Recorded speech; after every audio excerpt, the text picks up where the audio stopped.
Music mogul Sean Diddy Combs facing more time behind bars. His release date pushed back to June of 2028 instead of May of that same year. The news coming after reports of Combs drinking in prison, something he denies. Thursday, November 6th, 2025, the morning the world stopped pretending Sean Diddy Combs still had power. After years of running, his final reckoning had arrived. The Manhattan sky hangs low and heavy. Outside the SDNY courthouse, black vans line the street. Inside, the air is electric. Every camera is locked on one man whose story has finally circled back to its deadly conclusion.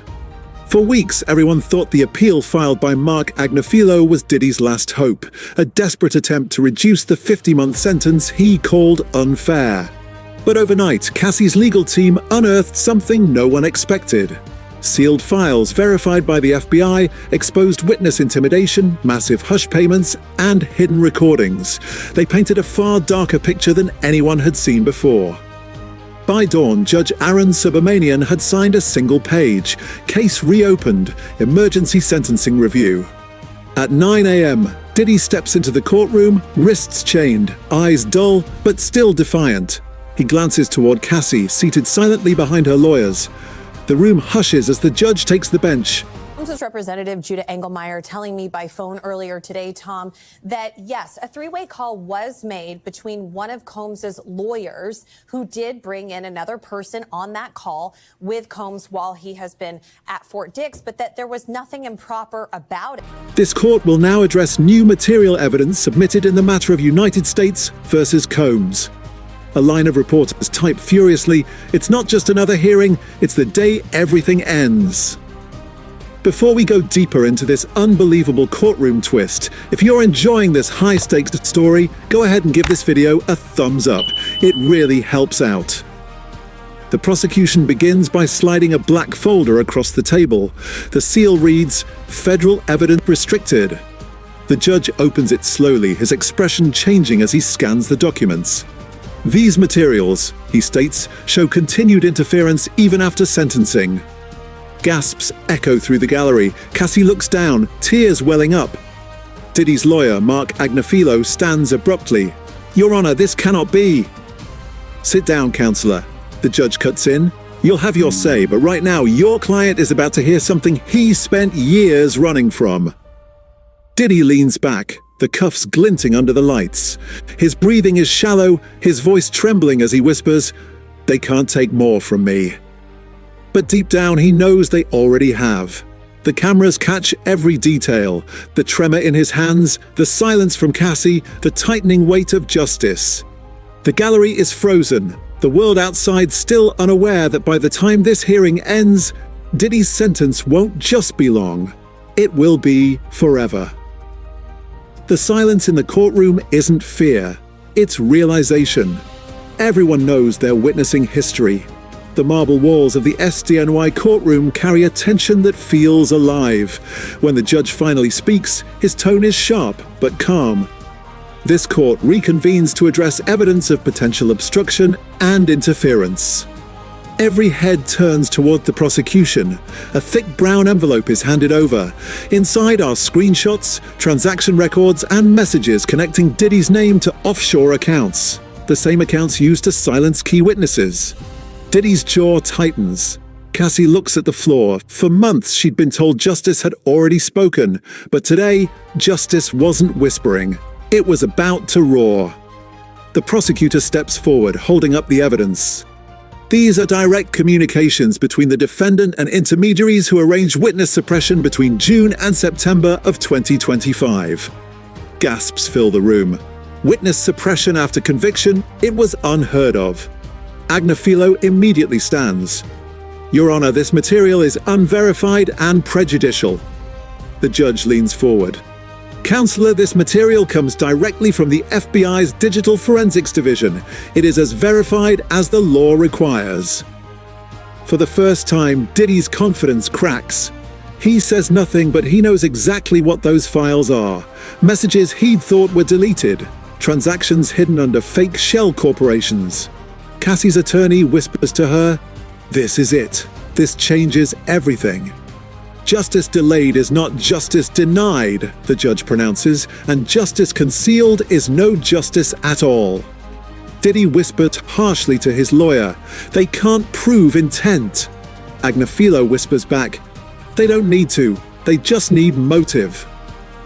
A reporter in the corner whispers into her recorder, "The courtroom feels less like a trial and more like a funeral."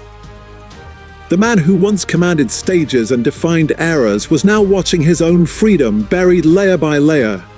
The judge looks directly at Diddy and says, "Mr. Combs, this court will not tolerate a system where power outruns accountability." The lead prosecutor rises, holding up a small hard drive sealed in plastic. "This," he begins, "is the missing digital archive that connects Mr. Combs directly to the payments and threats made against 2 federal witnesses." He continues, "Contained here are audio clips, unedited, time-stamped, authenticated by the FBI lab. In one of them, a voice identified as the defendant's orders, an associate to clean it up before court starts." The judge leans forward. "Play it." A male voice echoes through the room, cold and familiar. "Handle it. Now, I don't want any more surprises in front of that judge." Cassie bows her head. Diddy freezes. Agnifilo jumps up. "That clip could be spliced. There's no proof it wasn't edited." The judge raises a hand. "Counselor, the FBI verified this less than 12 hours ago. Sit down." The mogul's bravado vanished. He was a man cornered by his own words. The prosecutor places another exhibit, a chain of offshore payments routed through shell companies. "Each transfer matches the testimony of the witnesses we've already heard from," he states. "They were paid to forget, and when that didn't work, they were paid to disappear." The judge flips through the documents. "Mr. Combs, these aren't rumors, these are records. You had every opportunity to defend yourself in the light, but you chose the shadows." "You don't know what it's like," Diddy suddenly cries, his voice cracking. "Everyone out there wants a piece of you. They'll lie, they'll twist anything to break you." "Then tell me, Mr. Combs," the judge asks, "who twisted those wires? Who transferred those funds? Who spoke those words on tape?" Silence. The audience holds its breath. The judge announces the evidence will remain sealed to the public, but it will guide the court's final decision. The meaning is clear. The next words spoken here will decide if Sean Combs ever sees another sunrise outside of prison walls. Agnifilo requests a recess to review the new material. "Request denied," the judge interrupts. "This evidence has been authenticated. The defense has had years to come clean. This court will not delay truth any longer." "Your Honor, this isn't a hearing anymore. It's a spectacle," Agnifilo argues. "My client is being buried under public outrage, not law." The judge's voice sharpens. "Then your client should have thought of that before tampering with witnesses and manipulating evidence." Diddy suddenly speaks, trembling. "They were coming for me. They wanted to destroy everything I built." The judge looks at him, calm but cold. "Mr. Combs, what you built wasn't an empire. It was a trap, and you set it for yourself." The tension cracks open. Cassie clasps her hands, silent tears sliding down her face. Then the prosecution steps forward with a final note. The digital audit confirms that the suppression payments continued after the appeal filing on October 31st. The judge's pen stops moving. He stares at Diddy. "You tried to outmaneuver justice after justice already gave you a chance. That ends here." Diddy whispers to his lawyer, "They're framing me, right? You'll fix this." But Agnifilo's silence says everything. "Bang, enough lies, enough delays," the judge roars. "What happens next, Mr. Combs, will define not just your legacy, but how far the law reaches when power thinks it's untouchable." The court calls for a recess. As the judge returns, his mere footsteps silence the crowd. He removes his glasses slowly, the way a man does before changing someone's fate. "Mr. Combs," he begins, his authority absolute, "the evidence is conclusive. You have obstructed justice. You have tampered with witnesses. You have abused power that was never meant to shield you from consequence. What began as a sentence measured in months has revealed conduct that cannot be measured in time." The judge continues, "This court believes in second chances, but you've spent every chance you were given trying to bury the truth deeper. You didn't just break the law, you tried to break its spirit. He pauses, then raises his gaze. Therefore, the original sentence of 50 months is vacated. The defendant, Sean Combs, is hereby sentenced to life imprisonment without the possibility of parole.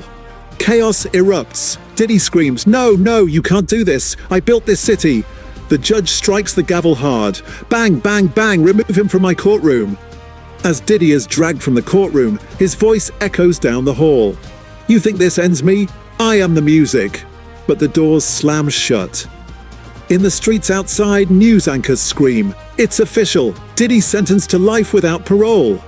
Cassie looks towards the bench, then to the empty chair where he sat. The moment is too heavy for triumph. It is justice, raw and unpolished, the kind that doesn't heal, but ends. As the transport van pulls away from the courthouse, Diddy sits behind its steel mesh window, watching the city he once ruled blur past. Each turn of the wheels sounds like a countdown, not toward release, but toward forever. On a metal bench in the holding area, Diddy sits alone. He whispers to himself, barely audible, "They turn my music into a verdict." Meanwhile, outside the detention gates, Cassie speaks to the press. Her voice trembles. "I didn't want revenge, I just wanted truth. And tonight, we got that." This day wasn't just the end of a man's freedom. It was the end of an era. November 6th, 2025 became the day power met permanence. If you made it this far, like the video and let us know what you thought of the verdict in the comments below. And if you want more stories of fame, power, and consequence, make sure you subscribe to the Fame Game and hit that bell icon. Thanks for watching this exclusive breakdown on the Fame Game. If you want to see how far the law reaches when power thinks it's untouchable, stay subscribed for more deep dive investigations like this one.